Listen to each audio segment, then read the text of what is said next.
What's up, everybody? All right. So, as I did last week, um, a Bible verse, and again, this is not a biblical podcast. I recently had some Bible verses that meant so much to me, and it wasn't on purpose. I just went to church, and last 4 weeks in a row, I had something very specific that was going on. As I mentioned, always happens in the craziest way when you go to church.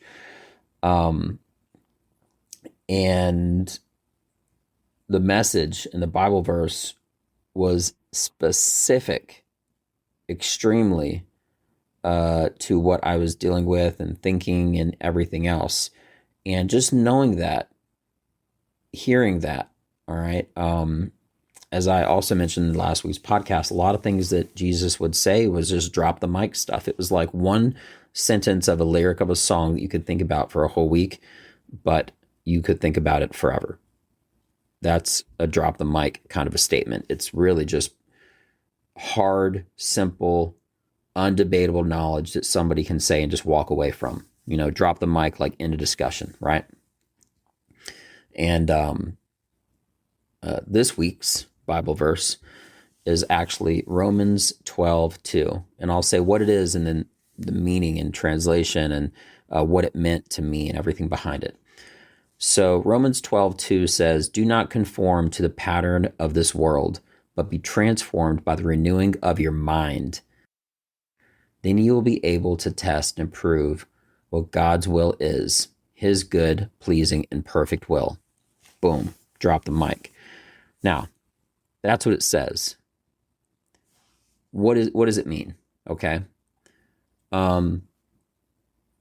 There's biblically what it means and what it means to me. Biblically, it means that you shouldn't be adopting the world's corrupt standards, okay? And instead allow God to transform your thinking by continually renewing their minds and his words in the Holy Spirit. And I'm actually reading this more in-depth translation as a non-biblical scholar, okay, online, but I heard it in church, right? Do not conform to this world. This is a call to resist the pressure of worldly culture's values and the ways of thinking that oppose God's teaching. It means not to be molded or shaped by ungodly customs or desires that are prevalent in society. Instead of conforming, believers are to undergo a fundamental change, a metamorphosis. This transformation happens internally as the mind is remade to align with God's thoughts and truth. It's a process of constant renewal, not a one-time event, as the world continues to try and influence believers' thoughts. As the mind is renewed, believers gain the ability to test or prove what God desires for them. They can then understand his good, pleasing, and perfect will and live according to it. This ability comes from experiencing the benefits of living by God's standards, showing that his ways are best. It's really powerful. It's really powerful, okay? So, reading it from the top again, what does it mean to me? Do not conform to the patterns of this world, but be transformed by the renewing of your mind. I was thinking as a stand-up comedian, I don't want to say struggling, but I've been like almost struggling lately between my thoughts and just different aspects of comedy, trying to get ahead. All right.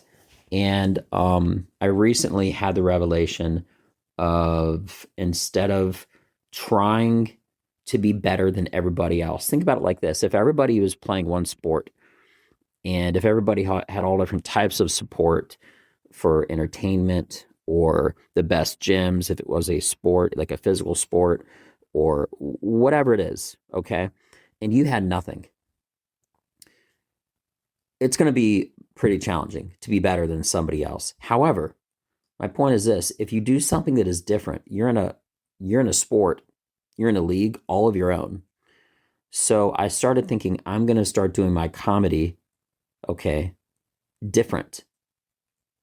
I'm not going to get into how, okay, because that's kind of complicated, but I'm going to make sure that my comedy is a different type of comedy. And that's essentially what I've started.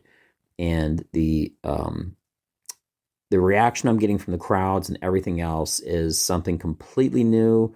I mean, it's a little laughing and everything, but it's so different compared to what everybody else does. And as I was having these thoughts and this realization about being different when I went to church that Sunday and how I could be different, it was like positive affirmation. And to me, it felt like God was speaking to me saying, you're on the right track. Continue to do what you're doing and be different. Because again, if it was a competition of some sort, if some guy has a lot more experience, a better gym and everything, it's not really fair standards, let alone if he had marketing and support and everything else. I get that, right? And if I try to be better than that guy, it's going to be pretty hard. All right. And it's like they always say, be different. So be different is the short translation that I was already thinking. And I went to church. Romans 12:2 was the Bible verse. It was the main Bible verse of the message for that day, which says, do not conform to the pattern of this world, but be transformed by the renewing of your mind. Be different. And when I heard that, first thing I did is I tried to write it down. I didn't have anything to write it down. And all of the Bible all the messages are online. So when I got home, I tried to find out what it was. But when I finally found it was, I wrote it down. And I write it down every single day along with 2 other messages. So my point is this. What I just said may mean something different to you, to everybody. That's what it meant to me. And that's one of the reasons why I don't just really love going to church. And I don't really read the Bible. I don't want to say that I don't have time, but the time that I do have to really study, I give it to my pastor. I used to read the Bible, but I don't read it anymore, and I'm not making excuses. But I try to fill my day as much as I can possible with everything. And I'm still working on my new schedule because my schedule has changed. So I was actually, ironically enough, thinking about, at the very least, getting a Bible app on my phone so that I could look at the Bible or read it if I wanted to, or learn more about something. But specifically dealing with church and Bible verses and stuff, man, it just meant so much to me. And it's making me not just think, but really believe that by doing things different, I'm in a competition all on my own. Okay. And I can't be compared if I'm different. So instead of trying to do something the way that somebody does better than them, okay, if I do something amazing, but completely different, I'm going to be a lot more noticed, and that's going to help me out. And I pray that at some point on a much bigger venue to a much bigger audience, I'll be explaining this story all over again, because it would have happened. I would be so much more recognized and known and stuff like that, which matters very little to me in real life, aside from the fact that to do stand-up comedy professionally, I have to have a wide, vast audience to not just make happy and entertain. I get that. But in return to pay me so that I can live and support my loved ones. So with that being mentioned, I hope everybody has a beautiful day. Please check out that Bible verse. I'm Benja, Welldone. Remember, it's Romans 12:2. Do not conform to the pattern of this world, but be transformed by the renewing of your mind. Wow. Then you will be able to test and approve what God's will is, his good, pleasing, and perfect will. So awesome. All right, guys, I'm Benja, Welldone. Check me out. Peace.